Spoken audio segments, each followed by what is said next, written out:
Good afternoon. Welcome to the Idea Exchange, bringing together expertise from LPL, the industry, and our advisors to share ideas to improve and manage your business, manage your clients, and create community.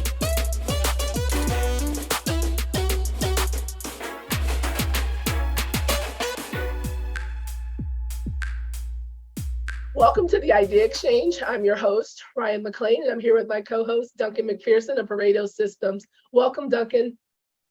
How are you doing, Ryan? I know you've got a bit of a challenge with your voice, but I know you're going to power through it just fine. Yes, I know. It's going to be great. I'm going to do my best. I'm probably going to have you do the heavy lifting today, and then I'll take a little bit of a backseat, but we'll definitely make sure that we have a great show as usual with Duncan and I talking to a great LPL advisor. So gosh, Duncan, I know you weren't able to attend, but we just wrapped our Focus conference last month. And boy, it was an awesome 3 days of connecting with advisors and a lot of great sessions. If you were unable to attend Focus, please look out for the replays that will be posted in the LPL newsroom. And speaking of the LPL newsroom, the Idea Exchange episodes are also located in there. So you got to listen to both, do some Focus stuff, but then make sure you listen to some of our prior episodes. So I always like to start each episode out by saying, if this is your first time listening to us here, Duncan and I talk, for those of you that are listening for the first time, the Idea Exchange is a podcast about helping advisors thrive, whether that is being a great advisor or running a thriving practice. The advisors that join Duncan and I here on this session want to get real about their business. So again, we've had advisors talk about community, LPL community, networking, building, supporting their business. And then our last episode was with Dave Workman and Matt Jennings, and they really got into the details around bringing in the next generation advisor. So as I said, there's plenty of episodes for you to go back and listen to. But in my opinion, today's episode is going to kick butt. We have a great advisor joining us here in just a moment. But Duncan, enough of me rambling, because as you can see, my voice is getting raspier. Let's go ahead and jump into, and I want to point out something on our last episode with Jonathan Bender.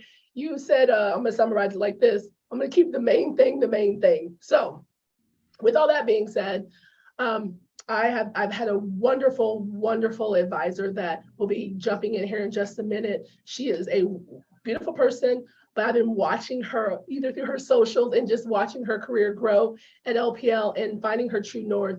What does that mean, you ask?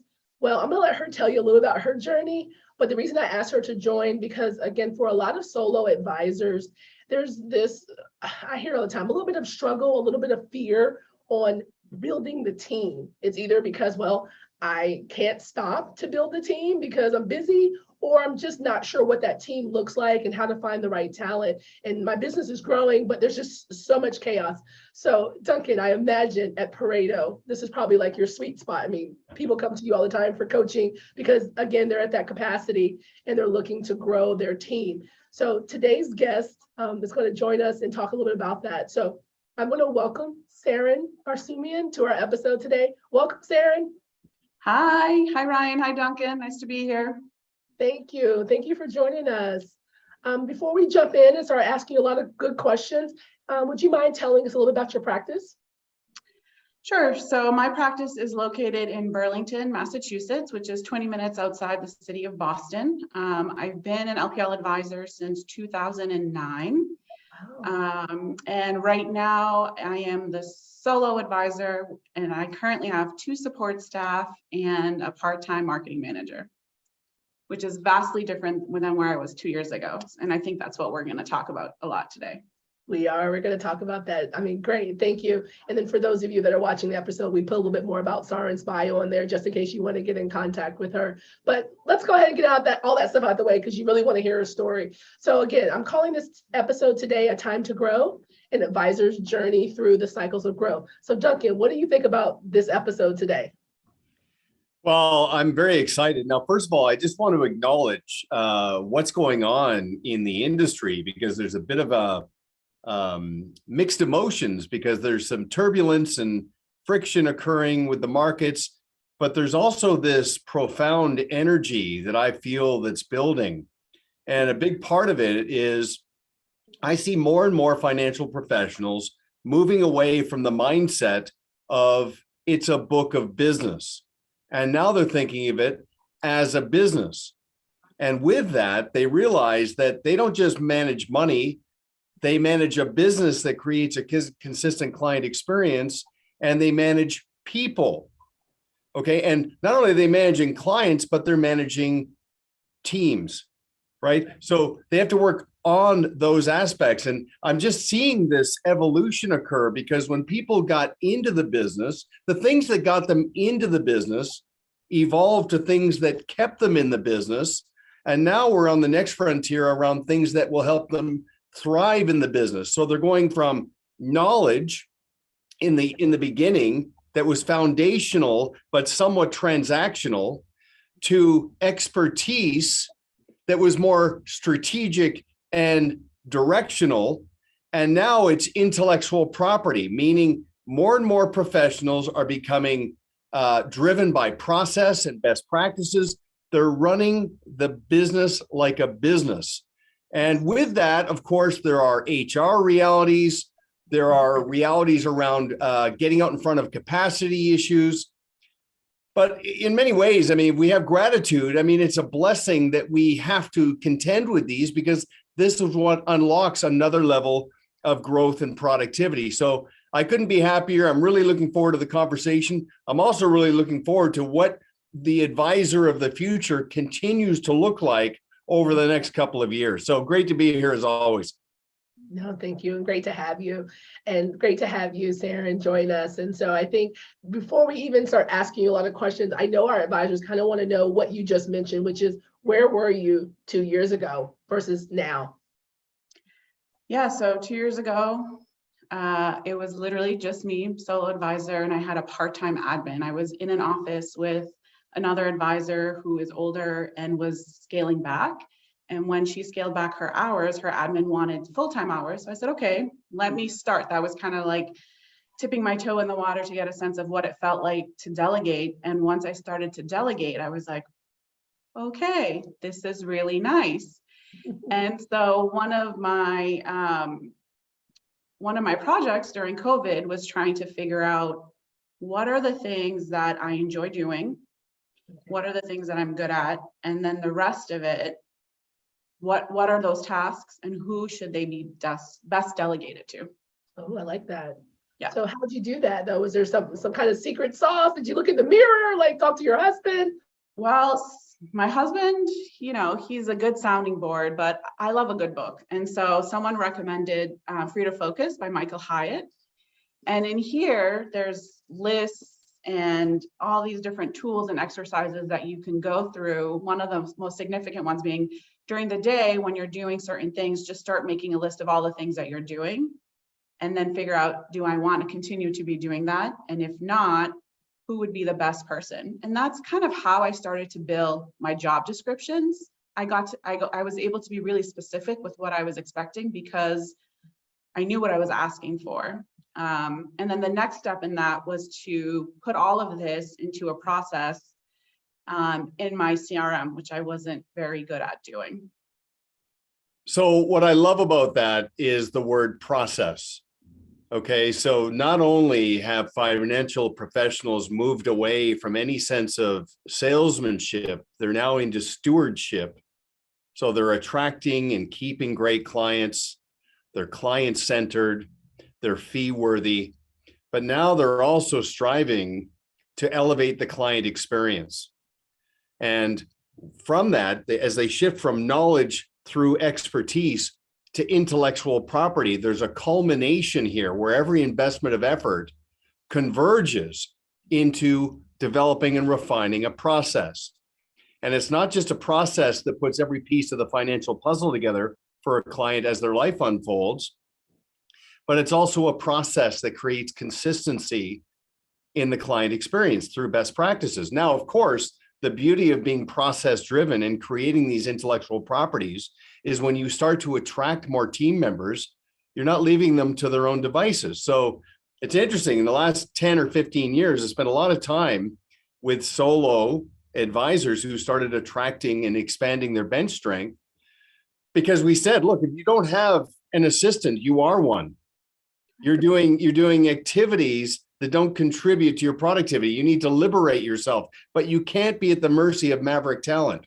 You have to attract someone and empower them with best practices so they know exactly what to do. It's scheduled, it's consistent, it's proactive, and that liberates you to focus on your most valuable activity. So I love to see your progression in real time, especially when you consider in the last couple of years the amount of disruption and friction, going virtual and all of that, but you're still able to grow.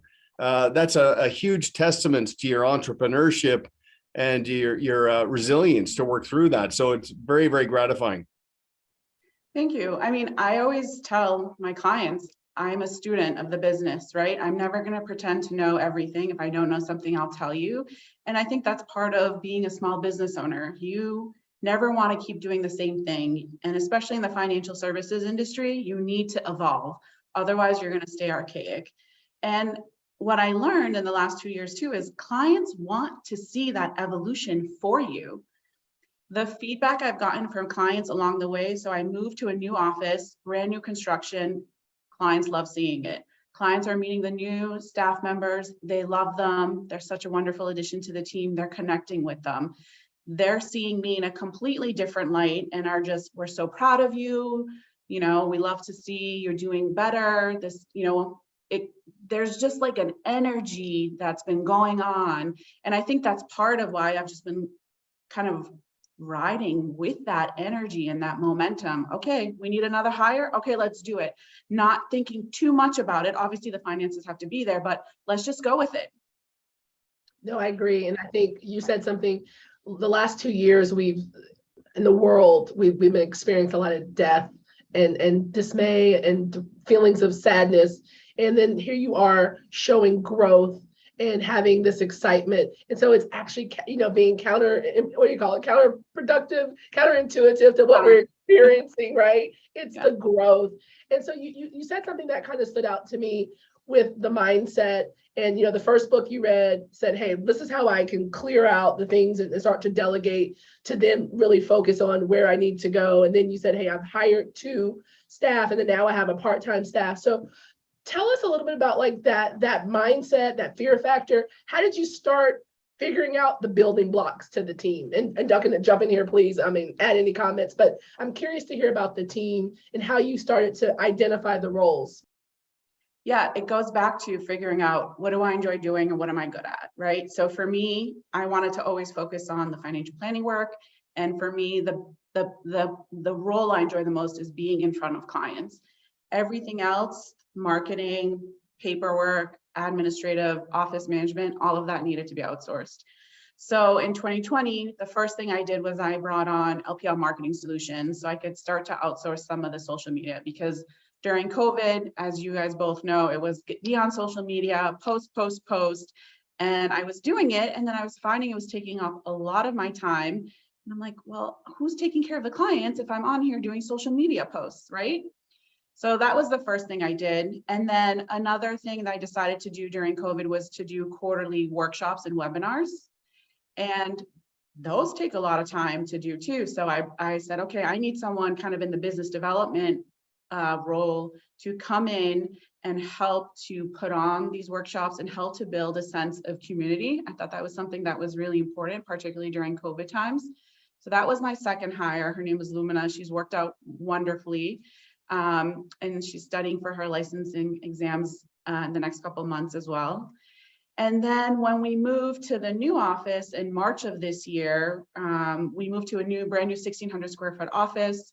I mean, I was ordering the coffee, like replenishing the supplies. And I'm like, what am I doing? I wasn't really going to hire another full-time person until next year. I wanted to let things settle. And then I was like, no, I don't enjoy doing this. This is not a good use of my time. And I've always heard from others, typically when you hire, those people will pay for themselves. And so I was like, okay, I'm gonna trust that that's gonna work. And so she just came on 3 weeks ago. Oh, wow. Wow. Yeah. That's amazing. Okay. Now, Ryan, you talk about counterintuitive. One thing I've noticed is those with the highest level of ability tend to also have the highest level of humility, which means they're confident but the clay is soft. They're constantly learning. And what I love about what we're covering here is that most entrepreneurs are really good at stirring the pot and marketing and attracting clients. Call that hunters, okay? Not necessarily great farmers, Right. tending, dealing with the back office, and some of those things fall through the cracks. Right. If you can find that sweet spot between business development and client acquisition and client experience that competitor proofs those relationships, that's incredible. And this is just a gentle reminder, this is just 101 level practice management, but when you start off with an org chart, defining roles and responsibilities, and then a mindset that says nothing that we do will reside solely in anybody's heads. We'll document everything we do based on the rule of three.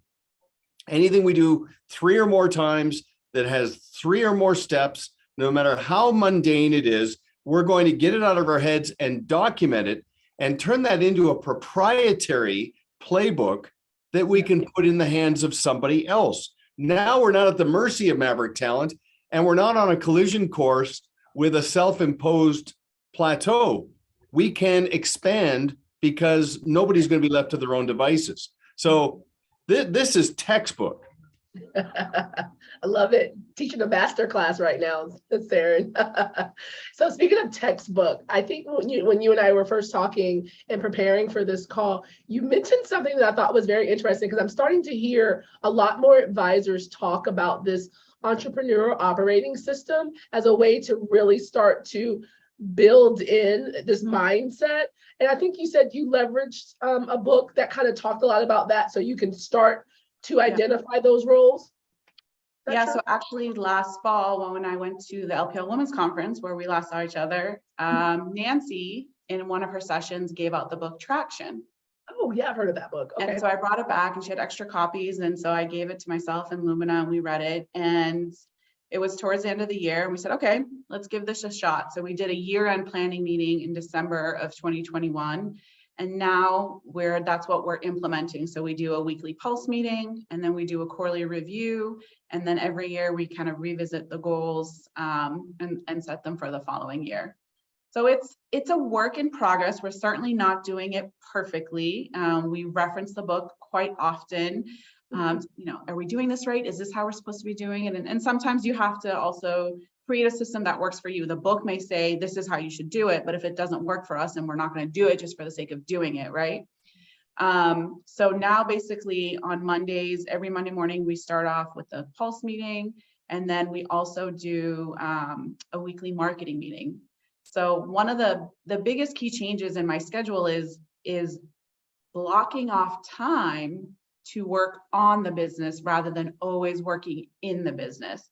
That was something that I struggled with the first few months, because during the day I'd be in meetings with the staff or in meeting with clients, and then it's like, when is the work going to get done?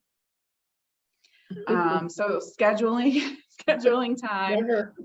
Yeah, scheduling time, or even just like something as simple as, okay, we set aside a day to do the quarterly rocks meeting.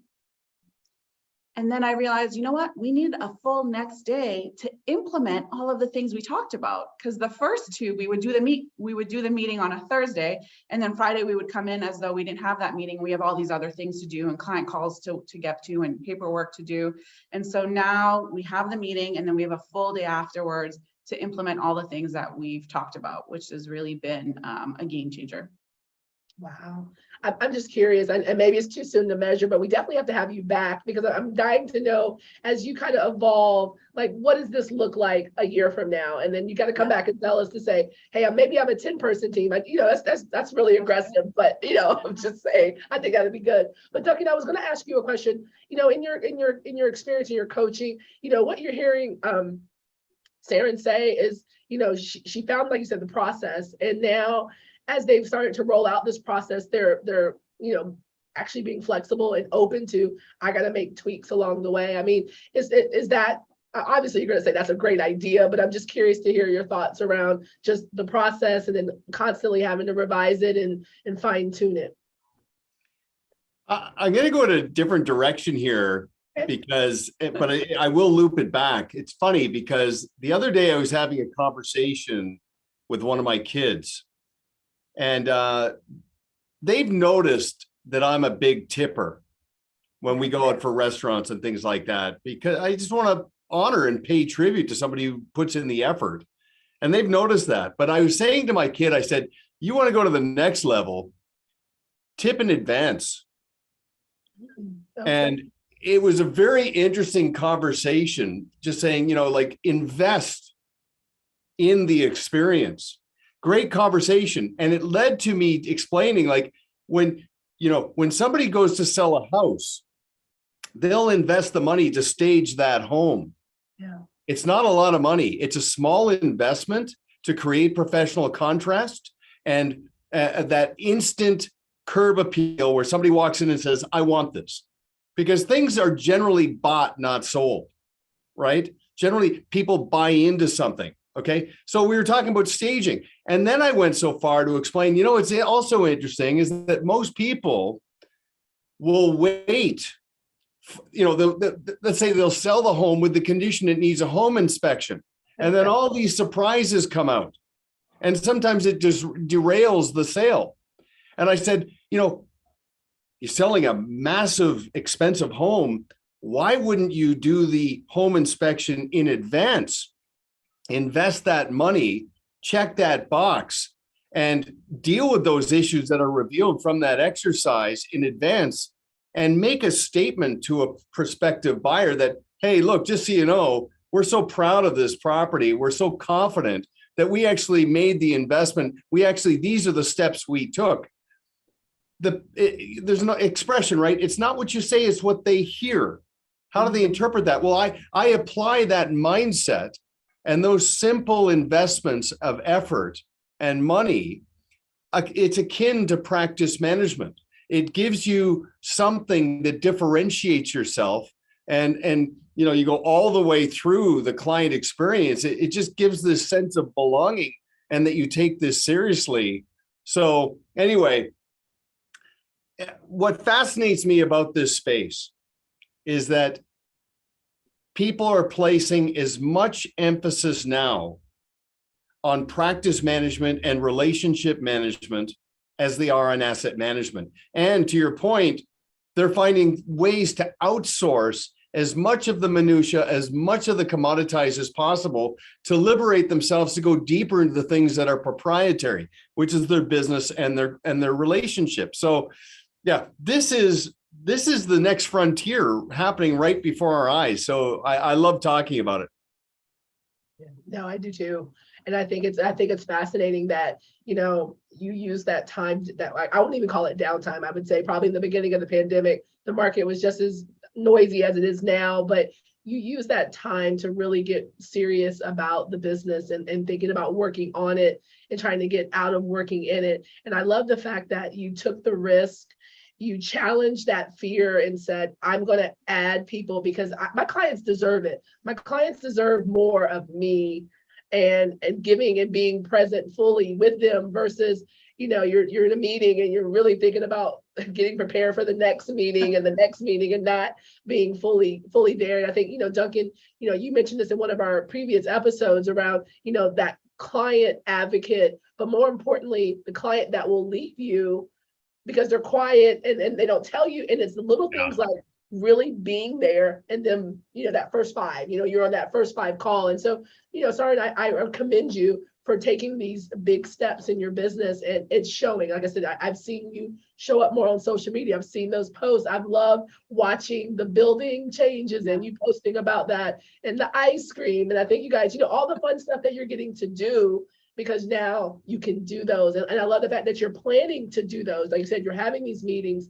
And so before, I want to kind of say, pulling this all together or putting it all together, you built out the team, you got the who and the how, and then you started creating this expansion of what I would call the responsibility. So this is what I'm working on. And then you said Lumina's working on this, and then so-and-so is responsible for this. And then whoever you just brought on a couple of days ago, they're going to have their list of tasks. But you mentioned something about LPL marketing solutions and starting to think about continuing to scale. And I guess, Duncan, that's the enterprise, right? Like hey, I don't need to bring all these people in. I can start to leverage outsourced services. You mentioned marketing. What does that look like for you, and how has that helped you take some things off your plate a little bit? And just give us a little bit more about that. I'm curious. Yes, so LPL has a couple different marketing solution offerings. The one I utilize is called Engage. And the reason I picked that versus, I don't know what the full-blown one is called, but the Engage one is really only meant to engage with clients. It's really not meant to prospect, because when I brought them on at the time, again, it was just me. I didn't have the bandwidth to do massive marketing to generate leads because I was already kind of feeling overwhelmed, right? So what they do and what they provide and what I was able to outsource was they do 2 social media posts a week. They send out, you can choose to have the weekly market commentary sent out to you, or you can have them send out the monthly market commentary. And they also post 2 blogs. Oh, wow. Okay. So for me, that fit the bill at the time. It was perfect. It literally removed tasks off my to-do list. It was doing some online engagement, maybe not the most effective posts, but sometimes you just need some posts. And then I was kind of supplementing that with my own, but it allowed me to take a little bit breather and not feel so much of that pressure to do some of that marketing. And then now the situation I'm in, as I kind of think about our year-end EOS traction meeting to plan for 2023, profit and loss statements, financials. There's so many questions as a business owner, like what do you pay employees? How should you bonus them? You know, one of the benefits of LPL is we have this great network, but you're also, at the end of the day, you don't have an HR team to go to ask these sort of questions. And so now I'm interviewing with the business strategies, what used to be known as the CFO solutions, to bring them on to help me with some of these business decisions that I'm not quite sure. And honestly, I just want to know, like, what are other advisors at my production level doing? How are they paying their staff? What are the models? What are my options? Which one makes sense for me? And I love that they would also be able to participate in those quarterly rock meetings and be able to present on the financials of the business. And again, that literally removes a task for me to prepare for those meetings. So that's how I think about it. Is this person that I'm going to outsource to, what and how many tasks are they going to remove off my plate so it frees up time for me to spend how I want to spend? That's how I make decisions now. Oh yeah, I love that. I love that. You have the business like owner hat on. I'm like, hey, I'm driving this train and I got all these passengers and I got to get them safely. And so, right, you have the key roles. And I like the fact that something you said about, helping you see forward, right? Because I'm growing and I want to continue to grow. And I have someone now that can help see those things for me, because what'd you say before? You want to be in front of your clients and you want to be focused on the things that you want to do. And so, Duncan, I'm looking at you because I just feel like, Sarin is sharing a lot of really solid advice for advisors that are kind of at this capacity point where you kind of have to take that time to get, on the business. And I know some of the times that you and I have talked, there's this whole, whether we talked about this a lot in this current environment where advisors are having to really go back to work on the business, right? You've been successful, it's been a great ride, but now this change is causing you to rethink that. But I'm going to let you kind of talk a little bit about that. But I just think that's kind of where my mind is going as she was saying, hey, I'm starting to outsource. I'm starting to take more and more off my plate so I can be where I want to be with my clients. It's interesting. A long time ago, I had a mentor who said to me, don't major in minor things. and don't mistake movement for achievement. Now, you think about that as it relates to the Pareto principle, the 80-20 rule. 80% of our productivity comes from about 20% of our activity. Yep. So we make a significant amount of our impact every day in about an hour or two of that day. And generally that hour or two is in being present and relevant and valuable to a client or prospective client. Everything we can do to create an environment that promotes us to do those primary activities is good, and not letting it sort of blur in terms of importance with everything else. Everything's important, but some things are more important. And there's a rejuvenational element to this, because the best way to take great care of your clients is to take impeccable care of yourself. Mhm. When you know that there's order and structure and direction occurring within the bench strength, and you're liberated to do what you get paid to do, there's no dread. You can't, it's not even a job. You don't say to yourself, I have to do this. No, I get to do this. And that energy in front of people is palpable. Now, if you'll indulge me, Yes. I want to do a quick little shameless plug. Okay? Because this here is the first actual copy of our next book. Now, why am I bringing this up, aside from the fact that I'm very proud of it? I want to tell you something. You might have read Jim Collins' book, Built to Last. Okay, a great book. And after I read Built to Last, I'm like saying, where could he go from there? And then 7 years later, Good to Great came out. 7 years. Now, the premise of Good to Great is the heart and soul of that book are 3 questions. What is your passion? Number 2, what can you be world-class at? Number 3, what will drive your economic engine? That to me is true north. Those 3 questions. And if you on a daily basis just remind yourself that those are the activities that are going to contribute to addressing those questions, and then let that cumulatively compound incrementally over time, good things are going to happen. But obviously there needs to be an environment and a foundation that, again, liberates you to do that. Fun fact, Ryan, only 6 years passed between the advisor playbook and the blue square method. So I'm going to have to No call competition or Collins and anything, say, right? hey. Yeah. Hey, Good to Great, right? You beat that. You beat that by a year. And I think you have a webinar that will take place, or may have already taken place by the time this episode launches. But I'm excited. I put my name in. I'm getting a copy of the book, so I'm hoping when I see you, you can autograph it for me.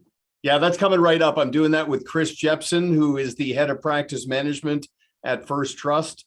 An unrivaled reputation around leadership, practice management, client acquisition in this space. And we're very fortunate. We just get to associate with people like you guys on a regular basis. And it just gives us a window on what works and what doesn't. And so we just basically absorbed all that and then relay it in our own way. So anyway, I love this exchange.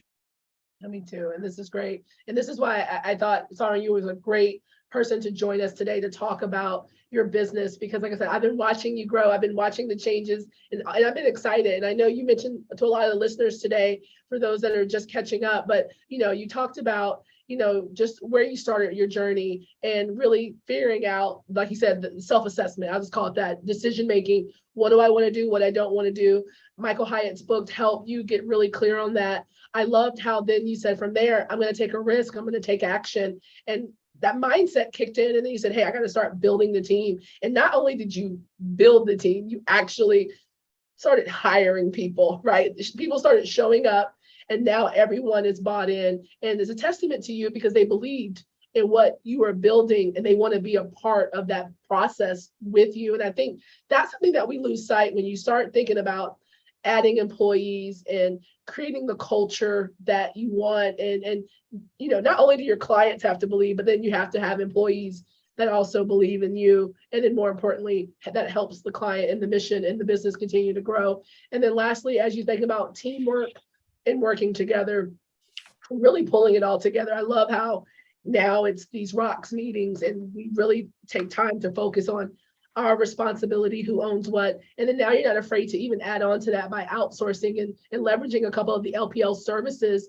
to then allow you to continue to grow your business, whether that's through the marketing solutions and even our CFO program. So I think that's wonderful. And so for listeners, Sarin's given us a lot of information today. And more importantly, I know for those of you that were in focus, you probably heard a lot about our business strategy services, CFO, admin solutions. LPL has a lot of services that will help you with that outsourced and growing your business. So that way, again, you can focus on the business and let LPL help you with a lot of the tasks that you don't want to do.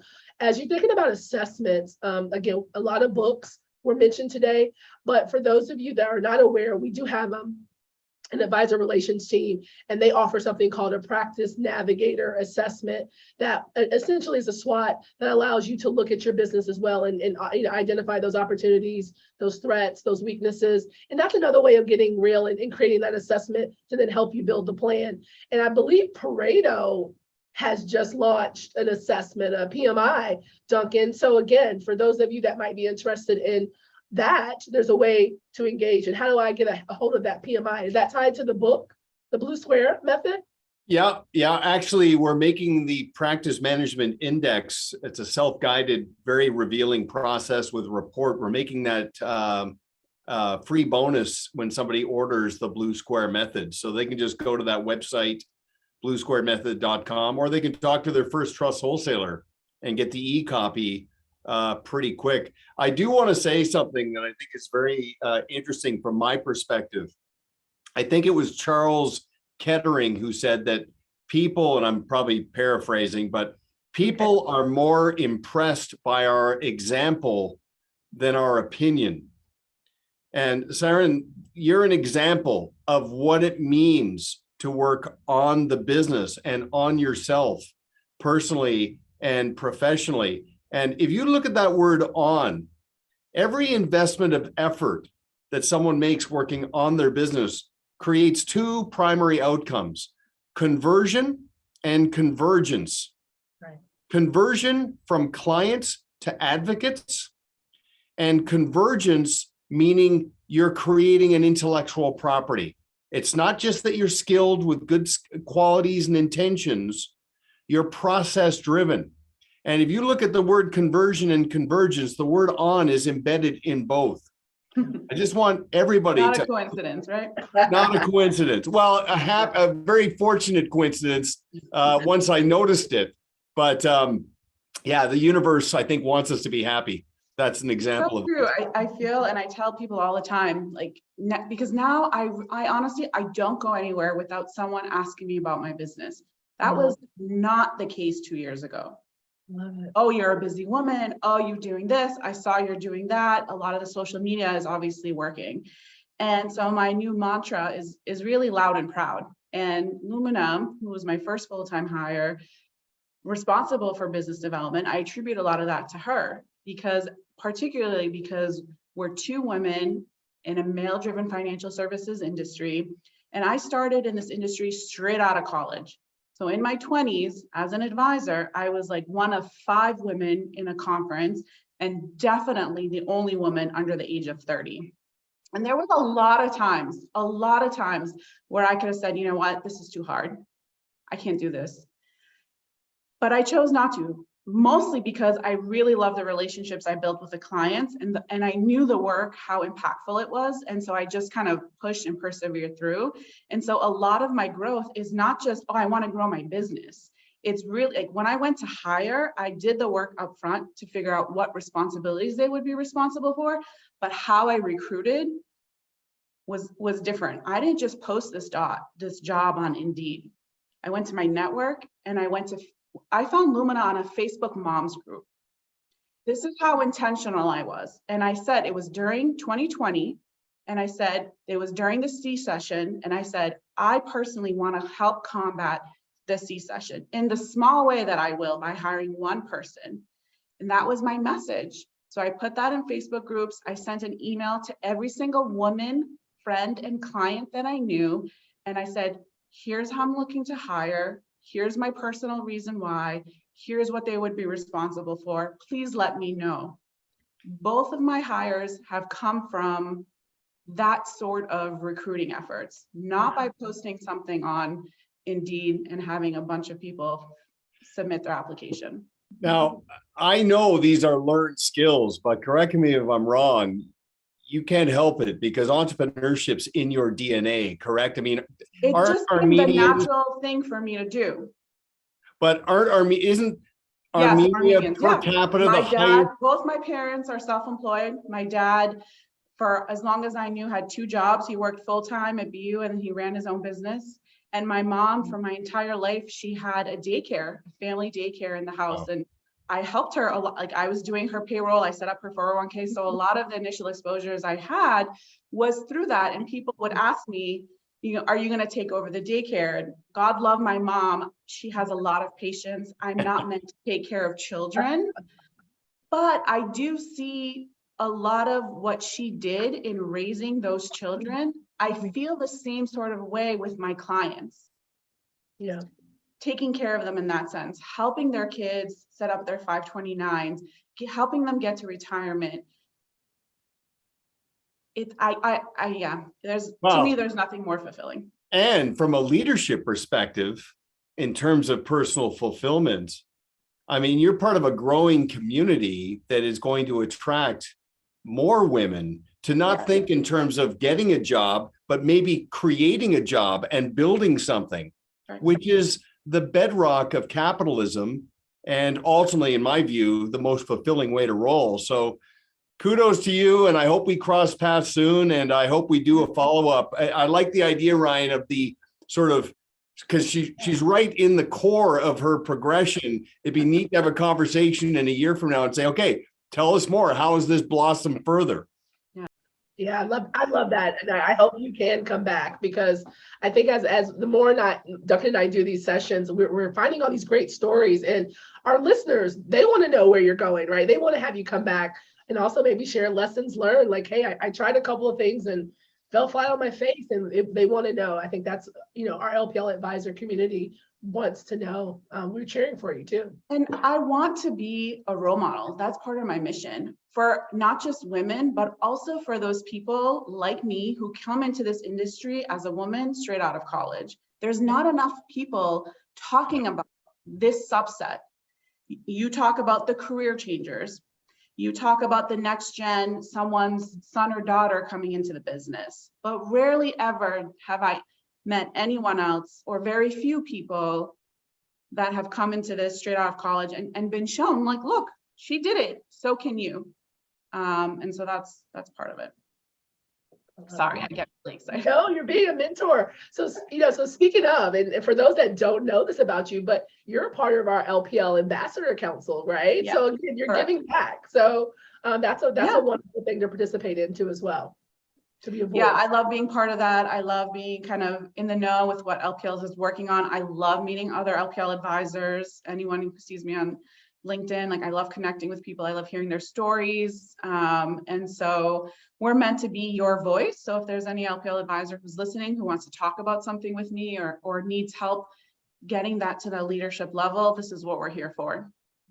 Yeah, that's wonderful. I just love it. Your passion, your commitment, and Duncan, I think we are going to have her back. I just got to figure out the right timing of that, because there's so many more questions that we can ask. And as you're evolving your practice and growing and the professional development as well, and you maturing as an advisor, because you mentioned it starting out of college, and in some cases just learning as you go. You may have mentors, but it's still not the same as a career changer, or I'm a child coming into the business and kind of having or growing up in the business. So there's a lot there. I love that.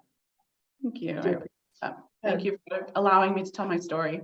No, your story is wonderful. Like I said, I was excited to have you, and I was so glad that you were able to participate with us. And Duncan, as always, I love having you here. And like I said, there's always things that I learned from you, and having these conversations and building on what the advisors are working on.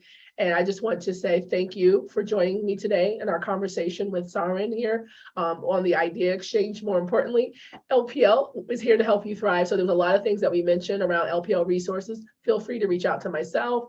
Sarin, she said she's available on LinkedIn if you want to connect with her. And then, of course, reach out to Duncan via LinkedIn. So before I let you guys go, is there any cool books that you're reading? Maybe not business. And besides the Blue Square Method, Duncan, is there any other books that you guys are reading this summer that you want to share with the audience?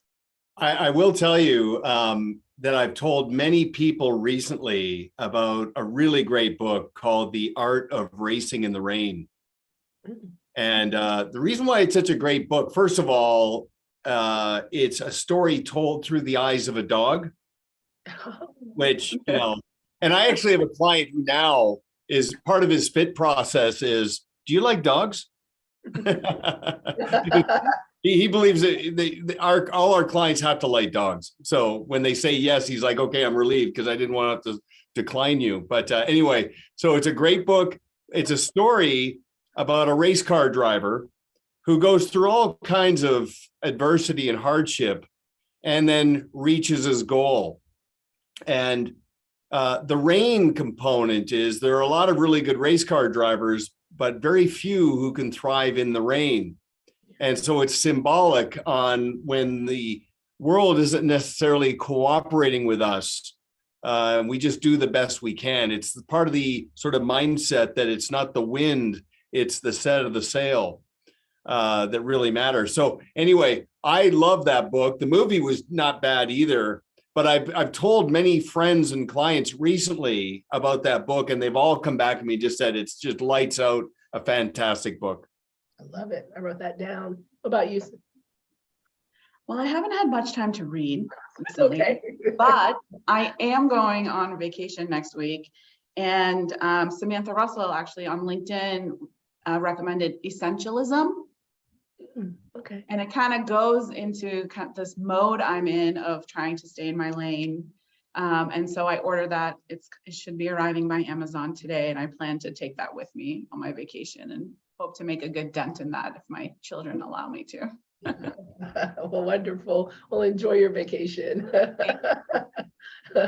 Well, again, thank you guys for listening to us today. I really appreciate it as always. Thank you for joining the Idea Exchange. And if you have any questions or comments, please link me on LinkedIn. Thank you. Have a great day.